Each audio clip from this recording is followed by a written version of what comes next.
আসসালামু আলাইকুম ওরহমতুল্লাহি ওয়াবারাকাতুহ।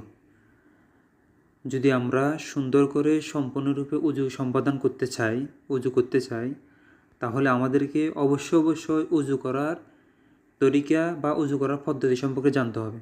চলুন আজকে আমরা জানি উজু করার পদ্ধতিগুলো কি কি। 1. উজুতে নিয়ত করা সুন্নত। 2.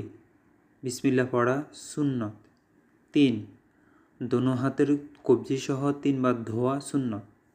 4. 3 বার মেসওয়াক করা সুন্নত। 5. 3 বার কুলি করা সুন্নত। 6. 3 বার নাকে পানি দেওয়া সুন্নত। 7. সমস্ত মুখ 3 বার ধোয়া সুন্নত। 8. ডান হাতের কনুই সহ 3 বার ধোয়া সুন্নত। 9. বাম হাতের কনুই সহ 3 বার ধোয়া সুন্নত।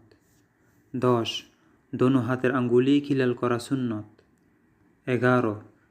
সমস্ত মাথা একবার মাসেহ করা সুন্নত। 12. কান মাসেহ করা সুন্নত। 13. গর্দান মাসেহ করা মুস্তাহাব। 14. ডান পায়ের টাকনু সহ 3 বার ধোয়া সুন্নত। 15. বাম পায়ের টাকনু সহ 3 বার ধোয়া সুন্নত। 16. দোনো পায়ের আঙ্গুলি খিলাল করা সুন্নত।